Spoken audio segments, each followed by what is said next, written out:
the quirky little things. Aaron went and got a proper mug because he came with these 2 mugs, which again he did all the work, admittedly, and came with these 2 mugs. And I only drink tea out of mugs with white or off-white interiors. So that's a big deal to me. Like the cut. This is getting really snobby. It's very snobby, and I'm snobby about lots of things like tea and coffee and whiskey and beer and bread and chocolate, and the list keeps going. Making tea is an art form. It has to be taken seriously. So this kettle is boiling. As it sounds like a jet engine. It does, yeah. 212 degrees Celsius or 460 degrees Fahrenheit. This is an essential. If the water is not boiling, you will not make good tea. And Aaron very kindly went and grabbed tea. So I use PG Tips usually because it's. Oh, wait. You got a little thing like I've got it buy it online. Here, just a second here. I need to do this. We should have had I should have sold it. Oh, that's not what I want. Market. That's not it. Escape. Undo. Escape. All right. We're going to get out of this business. Look at this, folks. Yeah, you can go and buy genuine English tea now. Now, PG Tips is like back home is a good, common brand. It is not upmarket. It's essentially tea sweepings in actual fact. They gather all the leftover bits of tea and throw them all together. You can also go upmarket and buy expensive tea. This is probably similar to PG Tips, just reasonable quality tea. So, we're going to come back. I thought you were going to... This is us. Oh, that's us. We're on. That's... Oh, backdrops. Okay. Yeah. So, tea bag goes in first. Are you? I'm expecting you to make me some tea. I'm making you tea. Okay, that's fine. Yeah, I just. Sorry about the noise again. We can turn this off in a second. Soon as the water's in. I'm going to reframe our camera a little bit too. Yeah. Now, this is where we find out how many people are here actually for tea and how many people are here for theology, because we could have loads of people switch off once the tea's made. But if you can, fair enough. Hashtag making English tea. If that's what brought you here, it's great to have you here. Okay, so tea bags are in. That can go off. I don't use one of these weird little spout kettles usually. This was just in my office for making pour-overs, but we'll see how it does. And I poured your water first. Ooh, yikes. See, that's what I'm saying. I'm not used to the under pressure. This type of kettle. And I'm going to reframe. But what I will say is that in terms of the right amount of water, look at that.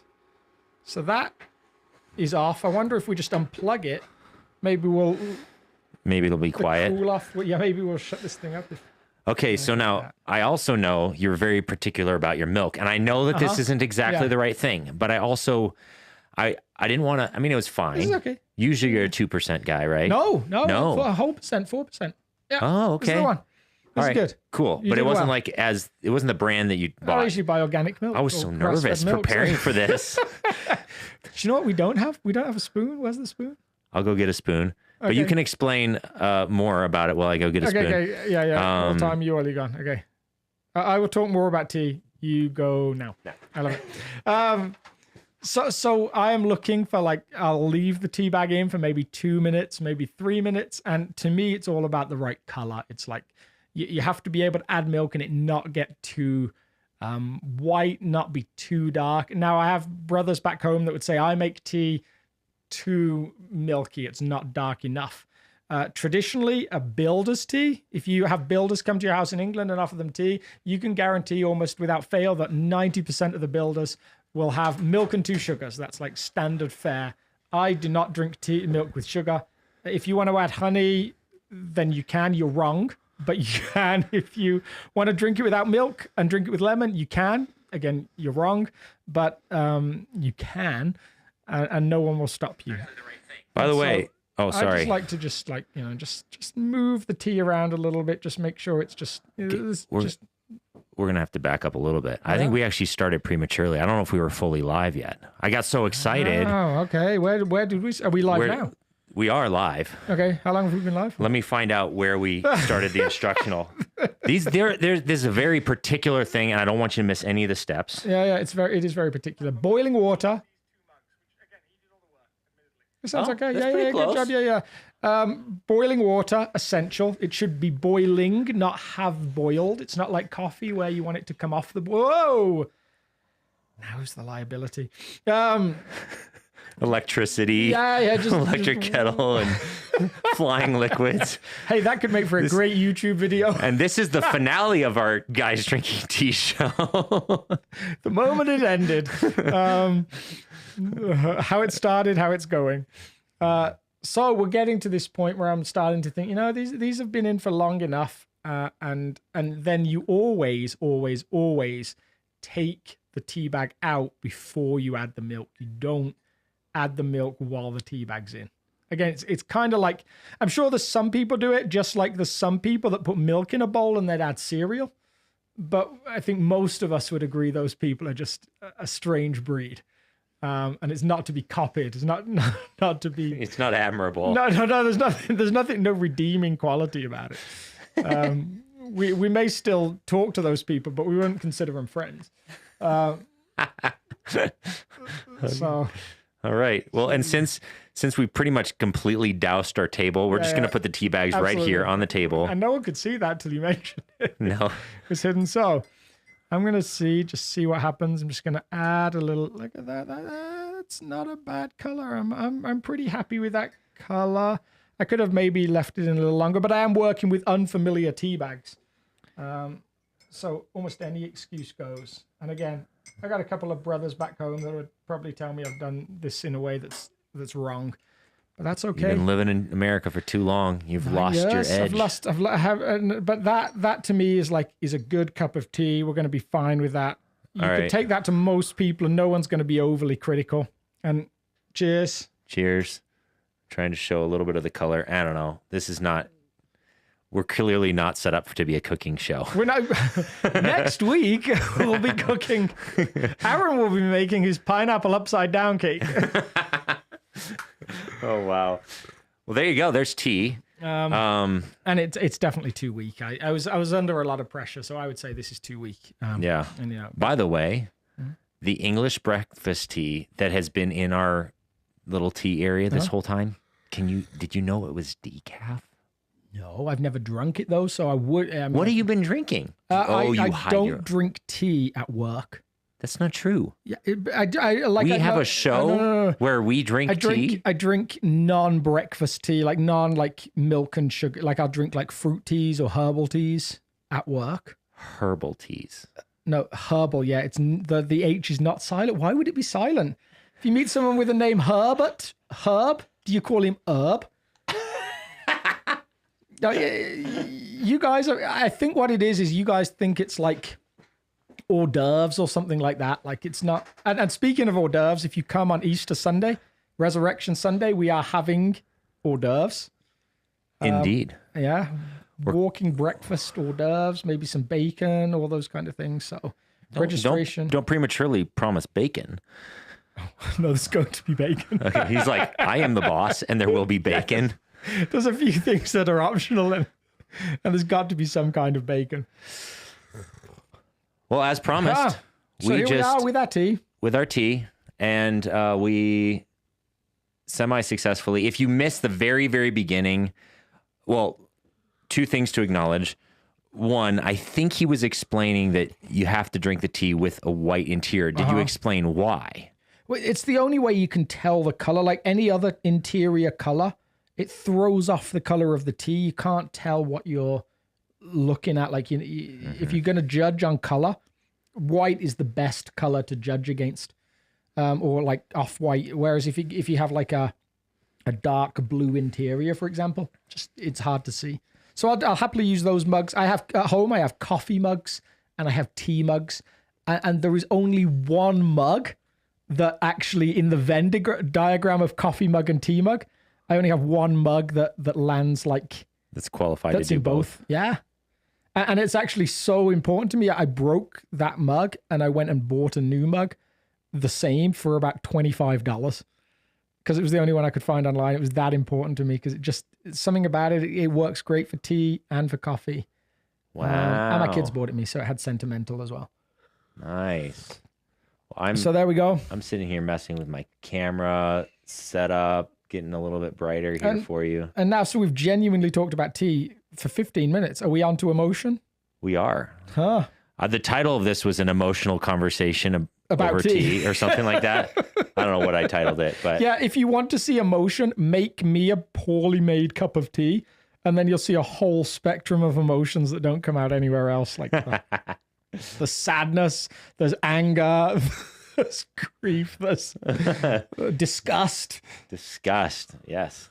So, well, also one more final acknowledgement. I'm sorry about last week. Evidently, our stream got cut off prematurely. Like we were wrapping it up. I promise we said nothing funny and nothing of theological significance after it got cut off. It was hilarious after it got cut off. It just shut off, like right at the very end. And that's because I scheduled this stream to be an hour long. And I planned for it to be 30 minutes. Like we actually do 30 minutes, but my pre-schedule is set to cut off at an hour.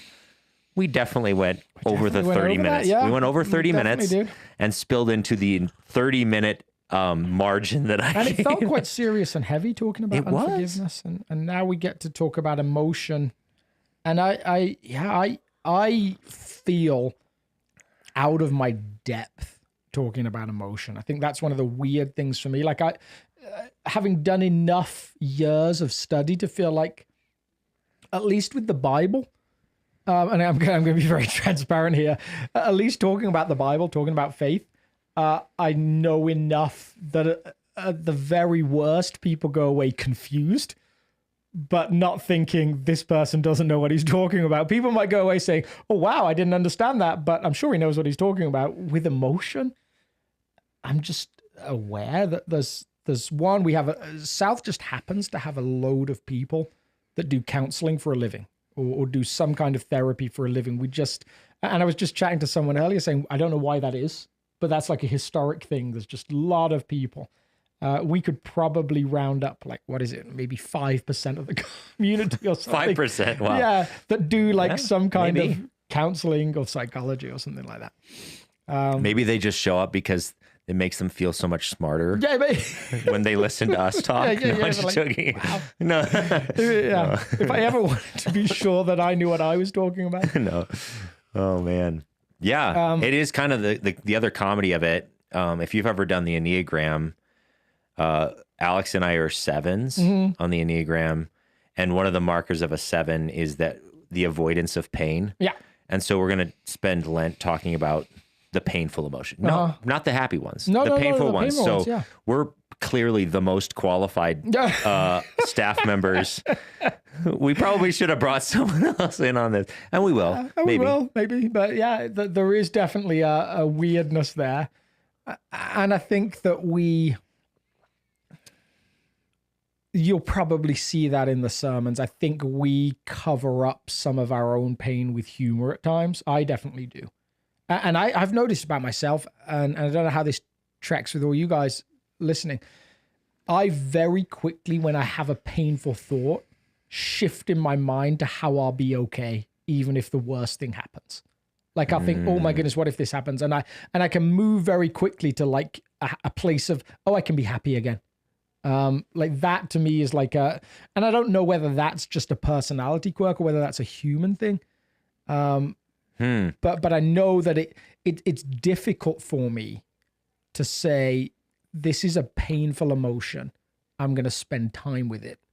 Usually I go to like, I have multiple off ramps to emotions that get painful that I know I can like hit the service road and work my way around the traffic jam. I can just get off the highway and I can say, no, there's this place I can go to. And that can be as simple as like putting on old Simpsons episodes and just ignoring any thoughts. Yeah, I don't know what you're talking about. I've never done that before. I've never done that in the last half an hour. Oh, man. Yeah. Well, is that a healthy mechanism, do you think? Is that beneficial? Are you recommending that technique? No, I'm not recommending that. Now, I do think by nature I am more upbeat than lots of people. So, and it's where we gave out, and you can find it online if you weren't there, we gave out an emotions wheel on Sunday morning that had 72 different emotions on it. And when you look at it, like easily 3/4 of them are painful emotions. or undesirable emotions, they're not like, so whether, I don't know that wheel is saying you should spend equal amount of time in all different emotions. In fact, I'm pretty sure it's not saying that at all. But just by nature, when I look at me, I tend to have more of the desirable emotions. And that may change at different points in my life. Maybe it's just circumstantial, I don't know, but that's where I tend to land. But that doesn't mean I can't, that doesn't mean it's healthy for me to avoid those painful emotions altogether. The question is, what does it mean for people? If you're someone who's listening who's like, I spend most of my time in painful emotions, is there a need for those people to actively engage positive emotion at times? Or positive, maybe the wrong word, like the easy emotions, or most people's easy preferable emotions. Yeah, what happens if you're someone who by nature is like, no, I find the emotions most people find undesirable, I find those desirable. I live in that space and I struggle with the other ones. Like, I don't know, like where is it healthy to try and push into some of those emotions that aren't natural to us? And bizarrely, I was just hanging out just before I got here with a guy who comes to South who is a counselor, and he was just talking about there's a balance there. Like, just because you need to investigate some of the more painful emotions doesn't mean you have to choose to live there all the time. Like, he wasn't recommending I just try and become a different person. There's some kind of balance there. And I just read just before before I left this morning, this great quote by Pete Cesaro. And it gave this whole framework for processing emotions. It said, emotions are like kids on vacation. You can't let them drive, and you can't just shut them in the trunk and pretend they're not there. Both of those can be tempting things. Like, for some of us, we're people that let them drive. We're like the ones that hand over the wheel to the 6-year-old and say, yes, just go nuts. And for some of us, we're like, nope, get in the trunk. I don't want to hear you until we get to like Winnipeg or wherever we're driving to. Just tried to pick the furthest place away I could imagine in my head that you could drive to. If you've driven to Winnipeg, I'd love to know it. Until we get to Cape Canaveral, or wherever we're driving. Yeah. Some of us let the 6-year-old drive. Some of us shut them in the back of the car and pretend they're not there. And like, his follow-up was, no, you actually have to engage with them. You have to bring them into the journey, and you have to give them boundaries as well. Because by nature, our emotions don't know boundaries. They push those boundaries all the time. That's a really good illustration. And I loved and I mean, we're not even getting to Genesis 16 yet. Hopefully we get there. But when we were planning this series, you, Yvonne, and I sitting down talking, you had this great quote. I think it was David Benner. Yep, this guy here. This not this specific book, but David Benner. He's got a series of books. This one's Desiring God's Will. The book that quote is from is something about being loved.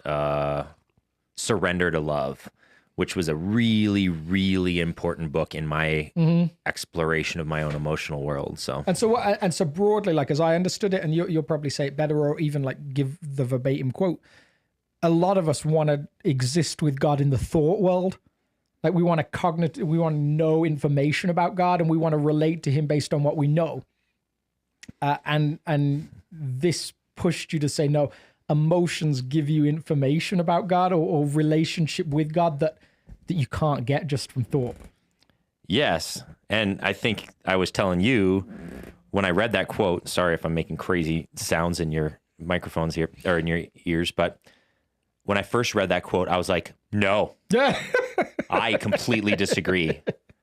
These emotions are dumb, and I hate them. Yeah. And I'm so angry that I let them exist, because I would like had an argument in my journal with David Benner. I was like talking to Jesus. I'd love you to send him that argument. Like, I was like, God, he has to be wrong, right? Like, I'm right, he's wrong, correct? Like, there's no way that these emotions that I had so successfully ignored for most of my life, and I thought that I had a framework of existence that was working pretty darn well for me. I was happy most of the time. Yeah. and I'd opened Pandora's box and I couldn't close it anymore. And I was angry that I'd ever even started that journey. And I just wrestled with that a lot. And it took a few more chapters and arguments and very heated journal entries for me to say, he's right. And that like process of learning to deal with emotion, however far we get on that journey in this series and in these conversations, like it is scary, painful, all of these different things. It's new, it's different. I just had some great conversations with some people I won't name by name on Sunday, but you know who you are. Like just a couple of great conversations with people who, when they talked about emotions, would say things like this, like, and again, I'm gonna throw the guys under the bus a little bit here. Like, if I was emotional, my wife wouldn't know how to deal with me. Like, she's been with me for years, and I'm not emotional. And there was a ton of humor in that, but there's just the potential, if that's where you land, that what you're really saying is, I could take the emotional journey, but I won't, because it's better for somebody else. Like it's really blame shifting almost. It's like, I'm going to look after the people close to me because they can't handle my emotion. If it came out, like I could do it, but they couldn't handle it. And yet I bet I could probably come up with a million, okay, million's too many. I could probably come up with 10 good excuses to not tap into some of these emotions. Because partly because it's Lent, and partly because they're just the ones that we tend to avoid, going to just spend some time in the emotions we would class as bad at times, but are probably best talked about as negative or undesirable or difficult. There's probably some better language than just bad. And interestingly, I think that that's part of the point of these kinds of intimate relationships is without them. I know for me, my wife's a feeler. And so she's really like, it's very efficient in her heart to understand what she's feeling, to express those feelings. For me, I always joke with the staff that when I feel something, there's like a 3 to 5 business day delivery process before I understand what that emotion was. Like, so I'm like, something's off. And they're like, well, what? And I'm like, I don't know. Get back to me in 3 to 5 business days because it's still in the mail. And for those of us that want to fix that, we're like, okay, we don't know what to do with that. Like, and that's my wife. She's like, how do you not know what you're feeling? And I'm like, I'm trying, okay? But if it wasn't for this relationship with her, I would just never go there. And then I would never be able to engage that at a really deeper level. And it's the wrestling through that journey that creates increased intimacy, increased beauty in a relationship. And I think what's so helpful with that emotions wheel is like, it does like push you. And again, like if you can find it online, it's got 72 like wider emotions, but it really starts with like that. See if I can find it. And I was talking to them, not you. I mean, if you can find it, great, but I didn't want to land it on you. It does allow you to move a little bit beyond just, I feel mad. I feel sad. I feel like just some of those, like that does look kind of similar to it's pretty close. Oh, I think it's this one. one. That's exactly the one. See if I can get this pulled up sort of big for you. Hopefully you can. Oh, that's not cool. You can buy an emotions wheel apparently for $30. I'm going to clear this out so we don't get random audio inside of our thing. There we go. Here's the emotions wheel. Yeah, like even just being able to move from I feel sad to some other questions like, well, why do you feel sad? Or well, actually, I'm bored. Or even like more than bored, I'm just apathetic. I just don't know what to do next. I don't have any passion for it. Like it starts to get you to get under the surface a little bit in some healthy ways. Actually get some language for some of the things you're feeling. Yeah, because the sadness emotion is actually most likely the things there at the center are probably a few degrees removed from the actual problem. Yeah. So it's hard to engage, even in prayer. It's hard to engage with a conversation with a loved one or to work through it in a journal or whatever when you're like, I'm just sad. But if you say, well, like, I'm actually sad because every time I try and do something, I run into these barriers and therefore I don't want to try anymore. And so therefore I'm apathetic or I feel inferior. Like someone keeps having a better success than I do something. And so I just feel inferior, which makes me depressed. I feel sad. So like, oh, well now someone's performing better than me. Okay. Now I have like something a little bit more accessible and real to say, all right, well, what do I do with that? Why do I want to perform better than they do? Or all those sorts of things. So anyway. Yeah, so much to tap into. And so this week we just began broadly with like that almost like question, like, is God even interested in emotion? Because I grew up and I vented on this a little bit from the platform, but it was fun because I had a load of people come up to me and say, no, that was me growing up. If you grew up in church, there's the potential that church just made you feel sad because you felt guilty.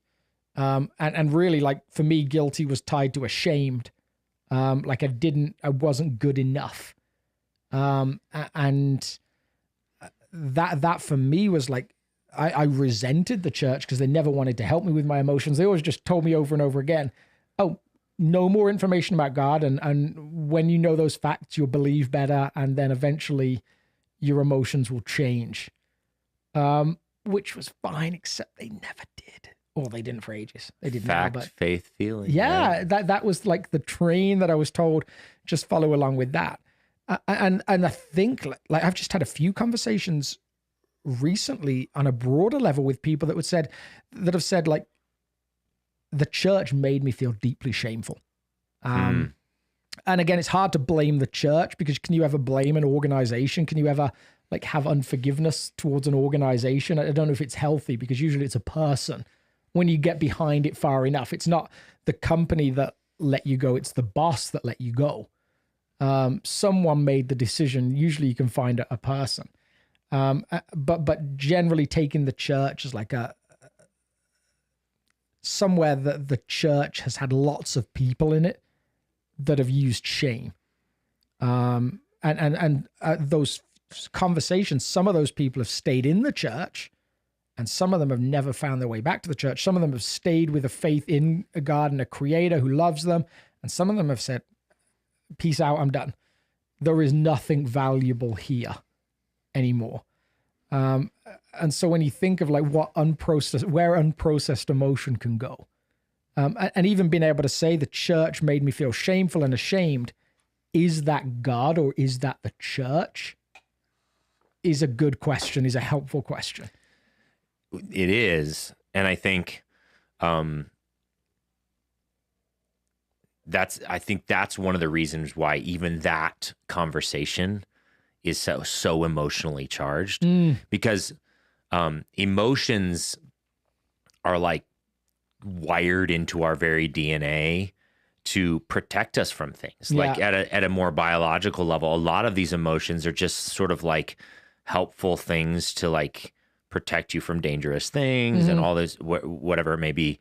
And so it's a social and biological protection mechanisms, a lot of those initial feelings at the most bottom level. And then if you're in the religious space, you say there's a danger, which is my eternal destination and my wellness, my standing in the presence of God. And then now put emotions related to that. It's like life and death is the emotion. Yeah. And you have a couple of options, right? You can say, okay, there's the shame. If I don't do this, this, and this, then my eternal destination's at risk, which just creates a lot of anxiety and shame around certain actions or whatever. And then, so it's religion and emotions and morality are highly charged with emotional baggage. Absolutely. And how that, I mean, we try and talk about wholeness at South. Like, I think that's a good value for us. And we try and reflect like there's the whole person. But even in like conversations I've had with people that said like the church made me feel ashamed of my body. You would think on the surface when you first hear that, is that a big deal? And again, like I'm speaking through my own lens there. And yet that very sense of shame led a whole bunch of people to a point of, I no longer believe in the God of the universe. Like, isn't it incredible that like that's where it can begin, and those emotions that build and build and build can lead us to places we would never have imagined at the start of that journey. This is where it would go. Yeah. Like there's so much there and so much good work to be done. I think. Like I'm just intrigued. Like getting to that Hagar passage. Like we look at Hagar's emotions in this story. So if you're unfamiliar with it, Genesis 16. There's these two characters, Sarai and Abram. Their names get changed later, and so it's sometimes easier just to refer to them as Sarah and Abraham, as they're probably better known. But they don't have kids.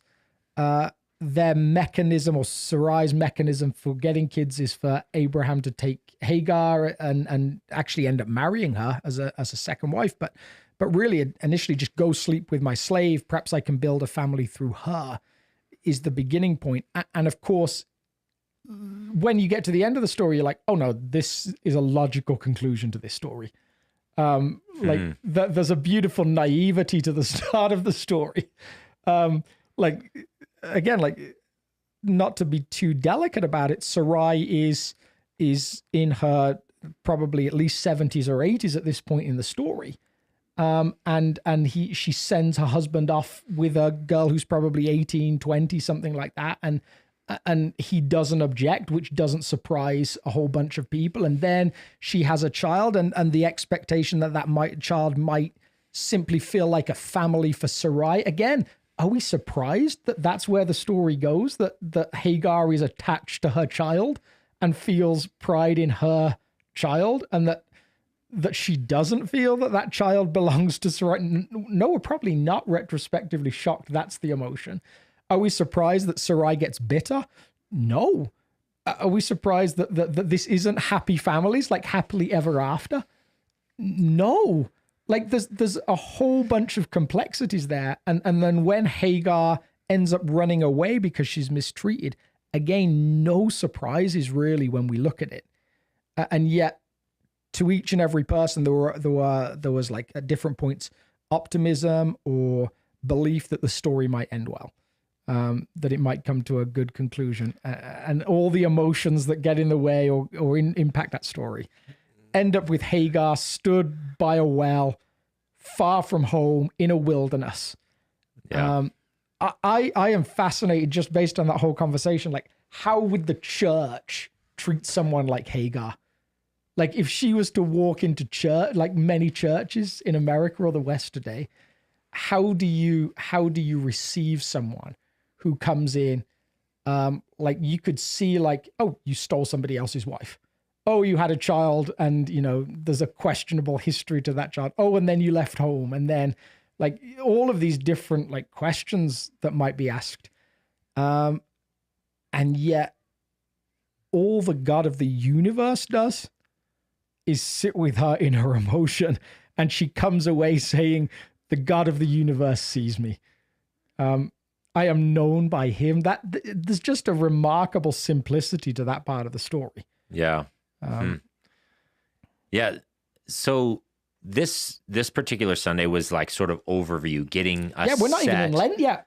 No. Well, we are now, but we weren't then. Yes. And so why this series? So I think I think emotions, again, for me, it's probably personal because they don't feel like they're allowed in church. I almost felt for so long that I had to clean up my emotions around God and around church and around church people. That I almost think it produced enough negative stuff in me that I would like us as a community not to be that community. And even like just having a couple of conversations with people who are outside the church window that happen to check in on South just for whatever reason, that were like, wow, my church growing up would never have talked about this stuff. Like, we would have left this well under the table. Yeah. And anytime, I mean, you know my personality well enough, like anytime anyone says that's a bad idea or like you shouldn't do that, there's part of me that's kind of like, what? We probably should do it then, shouldn't we? Who said it was a bad idea? A difficult idea, maybe. I don't know. Like I don't know that anyone challenge accepted. Yeah, almost like let's try and navigate this well.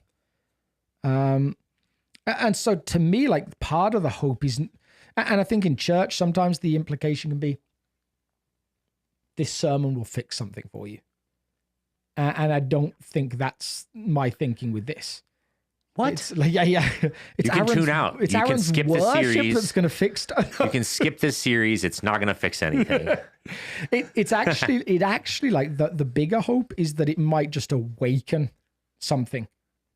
Like there are events that we go through, and I'm not going to talk about this yet because I've not done processing it.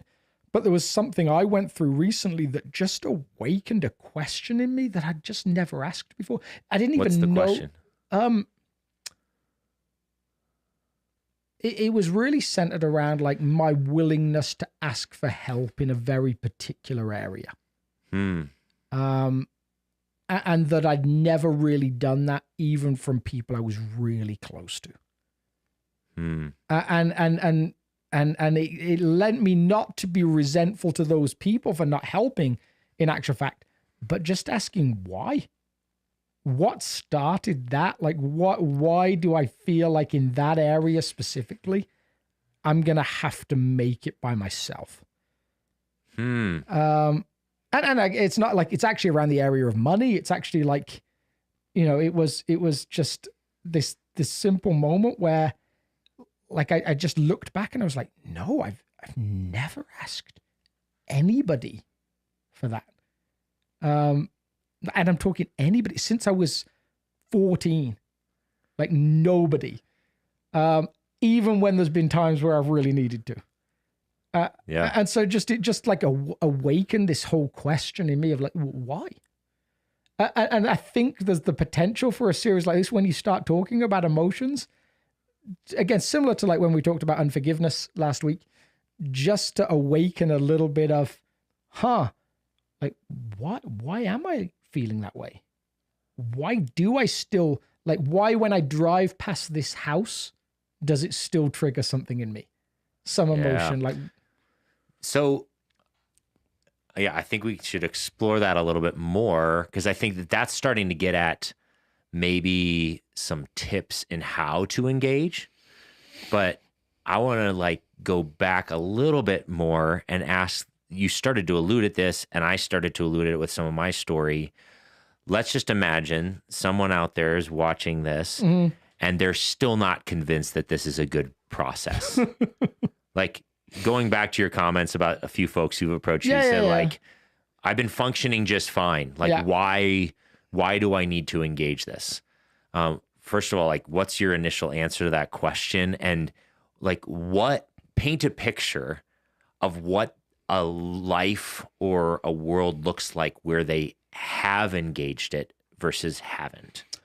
And I think it probably comes down to, again, to relationships, right? I think I used the quote on Sunday, and a friend grabbed me and he said, "You stole my quote." I mean, he stole it, but he was like, you know, you I've been quoting that for ages. Like, you know, you gotta at least quote me quoting that person. It's like the whole Office thing. Like, you know, you miss 100% of the shots you don't take. Wayne Gretzky, Michael Scott. It's like, yes. So, and I'm trying to remember of the time, who was the quote by now? It wasn't Pete Cesaro. It was someone who said like basically it was John Gottman, who does a lot of marriage counseling. The Gottman Institute is like probably the best known marriage counseling thing facility or curriculum or whatever in the country. And he says, emotionally healthy husbands are the key to a successful marriage. Like that in his mind, after years of counseling, is the one differential, the one like big thing. So that implies that at least that he thinks women are more generally emotionally healthy than men, I think. And I don't know that maybe I'm pushing him too much. I wish, let's get John Gottman in for an interview. I don't know about that. It's at least saying that an emotionally healthy man does more damage to a relationship. Sorry, an emotionally unhealthy man does more damage to a relationship than an emotionally unhealthy woman. Like, if to say that like the key to a successful is the husband to be emotionally healthy, it's got to be, in my mind, I think, one of those two things. And if you've got any pushback on that, I'd love to know. But like that seems to be like what he's landing on. Well, I'm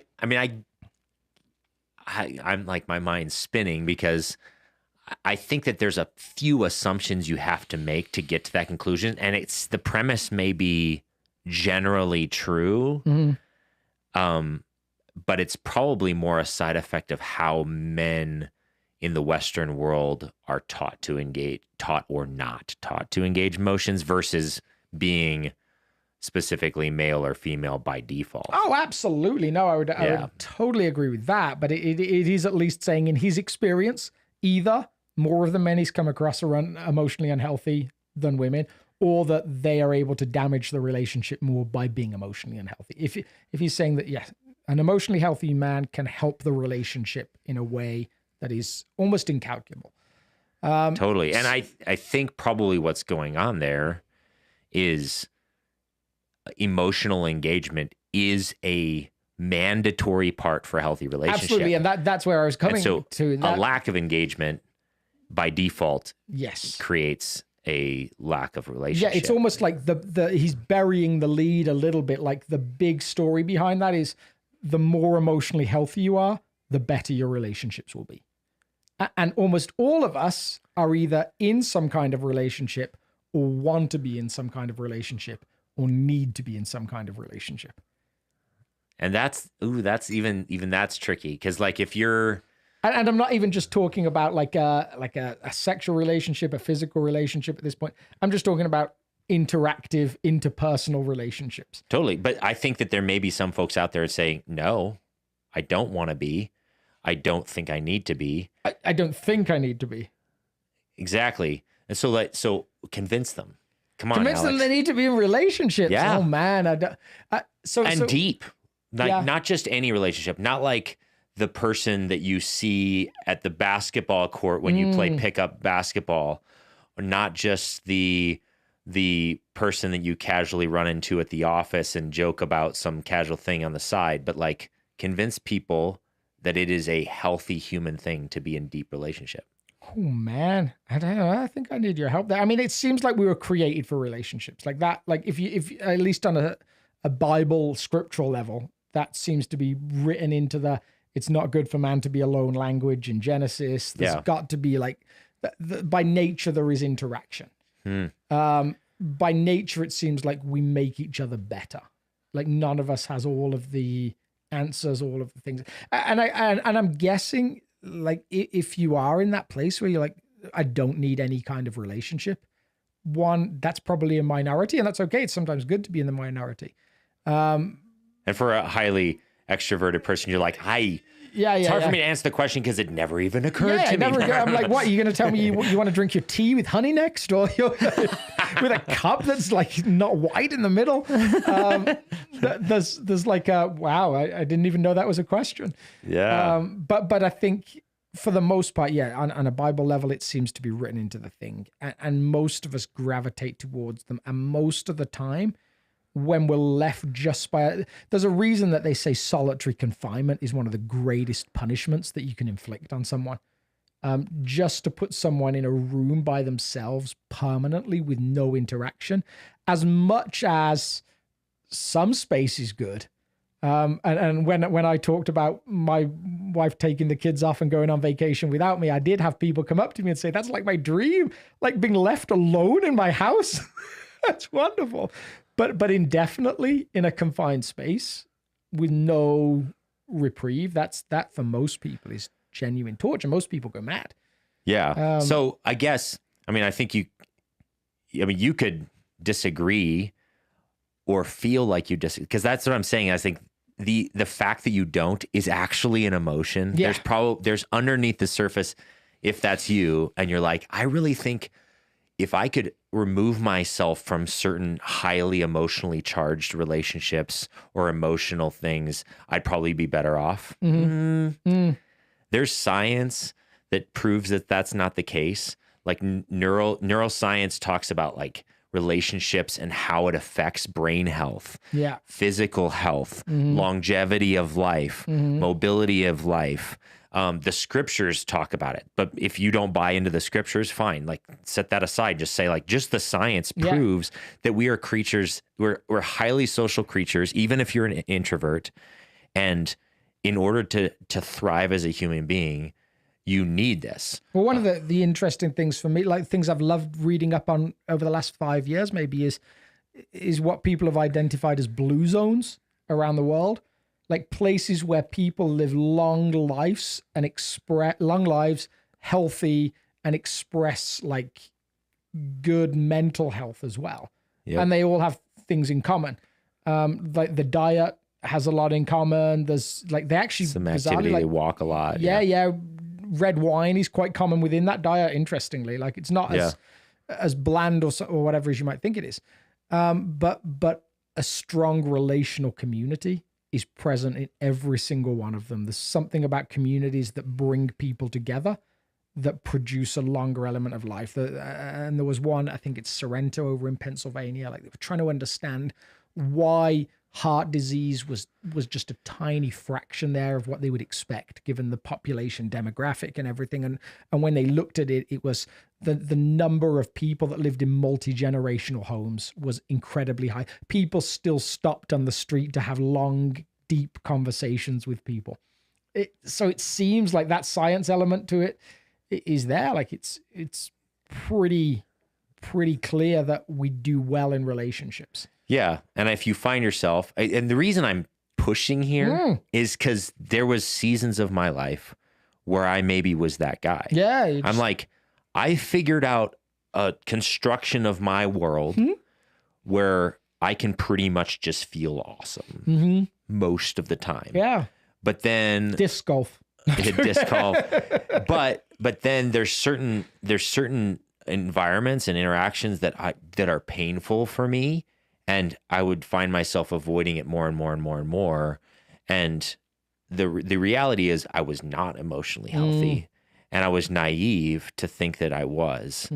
Because emotional health isn't someone who's capable of just feeling good all the time. It's not the guy who's everything is awesome. Yeah. It's the person who can retain and interact and move in and out of both the painful and the positive. I don't know a single person who's older, wiser, more deeply, like a person that I highly respect is like high character, beautiful human being who isn't capable of moving in and out of both the painful and the joyful in some measure of health. And so if you want to be that kind of person in life or want to get to that place, this is going to be a journey you're going to have to eventually go on. That is interesting. Like that, there's a bunch of different writings that would say at the end of the Alexander Dumas, the book, The Count of Monte Cristo. It's this rolling epic of a guy who has everything, loses everything, gets everything back in some ways. And at the end, he says, like, I've learned this one truth. There is neither suffering nor happiness, just the contrast of one with the other. Now, I don't know if I 100% agree with that, but the like for him, having suffered deeply, he was more able to feel joy and experience the beauty of those, again, not good emotions, but easy or desirable emotions. And somewhere, I think for us as a group of followers of Jesus, taking a little bit the emotion out of it, I heard someone say the other day, you get out of Easter what you put into Lent. There is a journey with Jesus through Lent where we journey with him in his passion, in his lower moments, in his seemingly his doubts, his desire to again To avoid off ramp the story. Like, can I get on the service road here? Is there a different plan? Can I Google, can you remap this for me so I can go a different way? His desire to do that, we get to journey in all of those things.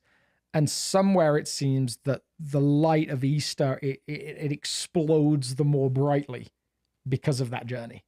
Yeah, absolutely. Like, we were joking about this. I don't know, not joking, but we were talking about illustrations of some of this stuff. And you were talking about music and tension and all this stuff. And one of the things, I'm a musician, and one of the markers I think of incredible music is it all like leans into tension. Like music, one of the reasons it's so pleasurable to listen to a great piece of music is because it creates tension, both with the rhythm, the chord structure, and everything, and then it releases tension. And there's this deeply satisfying thing when I wish I could have my guitar here and I could demonstrate it to you. You got a ukulele. I don't know if I could do it. I'm not as well versed in the ukulele, but when you get into this section where you're in a chord structure and you've left the one chord, which is the key that you're in, and you deviate from that chord and you play all these other dissonant chords and dissonant chords, and there's tension and the rhythm builds and song builds and builds and builds and builds, and then suddenly you arrive back at one. Yeah. Even if you're not a musician and you're just listening to the music, there's something so satisfying about that. Yes. By contrast, it's all about that. One example, we're going to sing a song Sunday that I think does this really beautifully I'm going to teach a new song Sunday with rhythm. On the bridge, there's this section where this choir and the vocalists are singing, "Praise to the Lord, to the Lamb, to the King forever." I wish I could sing that part for you now while you keep singing the other part, but I can't. But then the band is very spot on rhythmically. The band is going like this, da, da, da, da. And if I were to sing it, praise to the Lord, to the Lamb, it's just like, it's very spot on, but the choir instead deviates and they sort of float on top of that rhythm. Praise to the Lord. Wow, yeah, there's a lot, yeah. To the Lamb, to the King. And then when we hit the chorus, it all locks in. The band and the choir hit together and sync in rhythm. And it's like, and our emotions are the Is that same you saying way. that we're having a choir on Sunday? No, not this week. Okay, no, but in the original recording, and we'll do it. Try our best to sing it vocally. Come and be our choir. The choir is going to be singing in a few weeks, but anyway, some of that is going on, and I think navigating the tensions of difficult and painful emotions is very similar in the symphony of a life. And it's so interesting that music both has the ability to make us feel and for us to bring our feelings to it, like different. I mentioned actually bizarrely Beethoven's Sixth Symphony on Sunday, and it was fun to get people send me other pieces of classical music that they said were better. Again, they were wrong. Beethoven's Sixth Symphony, for some reason, is the only piece of music that I am always in the mood to listen to. I can be sad, angry, happy, all of those big core emotions, and Beethoven's Sixth Symphony is always the right choice for me. But most other music, like it either like it leads our emotions or it reflects our emotions. There's something incredible about it. And I think we're actually in the daily for this week, we actually have a piece of music for people to listen to, right, from a movie. I can't remember. I can't recall. Yeah, so music is an interesting journey with emotion during this. It is, and I think that contrast, it's hard to imagine a really well-lived life without the tension between the painful and the beautiful. Yes. And it exists in every scriptural narrative. It exists in the life of Jesus. It exists in our own lives. And I think it's naive if we ever think that, no, I can avoid the relationships that bother that, like bring tension to that. I can construct this very complicated world where I just never have to feel that thing again. Yeah. And then say, I'm going to live a beautiful life at the same time. I don't know. If you can figure that out, let me know, because I'm in. Absolutely, yeah. No. Yeah. But and so this week we're actually moving on to talk about like maybe I think the first emotion that you see in Genesis, this book called Beginnings, is the joy of God in his creation. And yet somewhere in Genesis chapter 1, I would say the emotion, and I don't know if I'm labeling this right, but the emotion of discontent is written into the narrative. There's supposed to be discontent. Like Genesis is like the Garden of Eden is not just this static and changing place. It's supposed to grow and expand. And yet this new discontent comes in that kind of is somewhere centered around God's holding out on me. He's not giving me everything I want, and I want it. And so that's where we're going on this Sunday, which is going to be fun. Wow. Well, gosh, these are so hard because I feel like we should tie everything up with a bow, and I know we're leaving so many tentacles of thought dangling. But do you have something else you want to cover? Other than my question, are we? Because you and I are going to be in Orlando next week. Are we filming in Orlando? I think so. I think we're going to try. For next week's live stream, we'll just do it a little bit more low tech. We're going to the beach. If you consider this high tech with all of the problems that I've created for this, I have the highest tech, low tech set up here. Love it. Yeah, it's magical. But we'll try and stream from Florida. I think we'll have time. I love it. If not, then maybe we can pre-record something and share it with you. But I'd like to be consistent. Visiting a fairly big church. Maybe we could just say, "Can we use your podcast setup?" and hope that they have one. Oh, wow. Look at this. We've got some questions. Oh, nice. Or some comments. Let me just look through this real quick before. This could be anything now. Hi, Kaylee. Your team's bad. Kaylee's there hanging out in Florida. Nice. Kids want to watch Blippi. But I'm making them watch Guys with Tea. Yes. Yeah. We overruled Blippi? Amos and Gal, I am so sorry. That's awesome. Gotta get back to work, finish watching later. Thanks for the following emotion wheel, the practical examples. Help me initiate my own. Yeah, that's awesome. Emotions are fickle. They cannot be trusted. Ooh, yeah. We are saved by grace through faith. Yeah. I would agree very much that emotions are fickle. Yeah, we didn't really talk about that. I think we'll get into it more. But I think that's where we started, right? You can't let them drive. Yes. That's not that doesn't make them not important, but you can't let them drive. They make good servants and bad masters. Yeah. But I agree. And I think that the story I told about my own situation, I was so angry because I was like, a lot of the emotions that I was feeling at the time were based on lies. And I researched it and discovered that I'm feeling this, which is based upon the premise that so-and-so doesn't like me. And I know that that's not true. Yes. And I'm feeling it anyway. So all of this pain is completely unnecessary. And also, like for me, I think what was helpful was I had moments where I felt a certain way. Especially during that time with a lot of guilt, that was a sadder time in my life, maybe, or a time where sadness was more me than now. And I remember there were times where I was able to learn, oh, I just ate these foods. That's part of why I feel sad.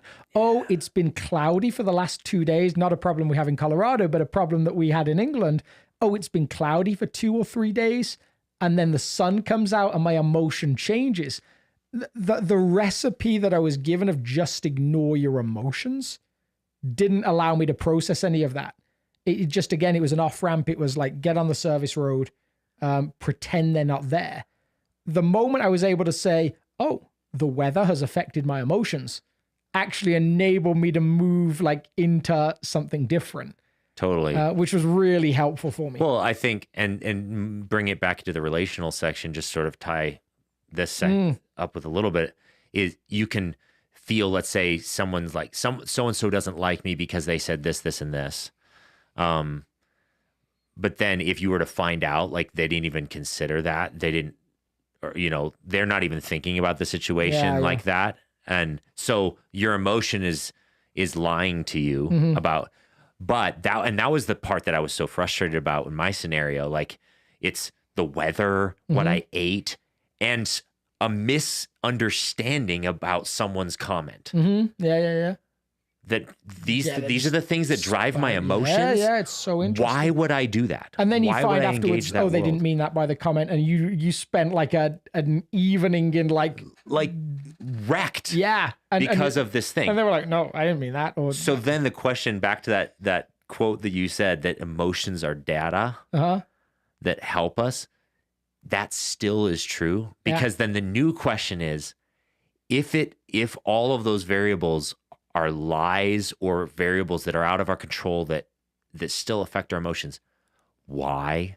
Why was I offended by that statement? And why did God give them to us? So like that to me, like that bigger macro question, like somewhere he gave them to us. Are they fallen in ways? Yes. But is there beauty in them?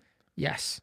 And so it's going to be fun to unpack them. And I feel like for two kids that want to watch Blippi, now we need to wrap this thing up. Or maybe I could just, do you know who Blippi is? Yeah. Yeah, I could just be Blippi. I'm like, hello, I'm Blippi. He's got this very like... Awesome. Anyway, thanks for tuning in. If this is helpful to you, then please like, subscribe, all of that stuff. Share with someone. I know we meandered. we meandered a little bit. But well, hopefully we'll see you next week from Florida, where we get to talk about this whole discontent or desire thing. And we won't be discontented because we'll be in Florida. Well, it depends what the weather's like here. The weather was better here the other day than in Florida. Yeah. And I won't be with my family, so I'm usually grumpy. And hopefully enjoyed tea time. Make some tea. Yeah. Well, see you guys. See y'all later. And I'm going to see if I can figure out how in the world to shut this thing off. Can you not just do your whole Siri turn off? And will that not work? I probably could. It would just like aggressively turn off everything. Boom. Bye.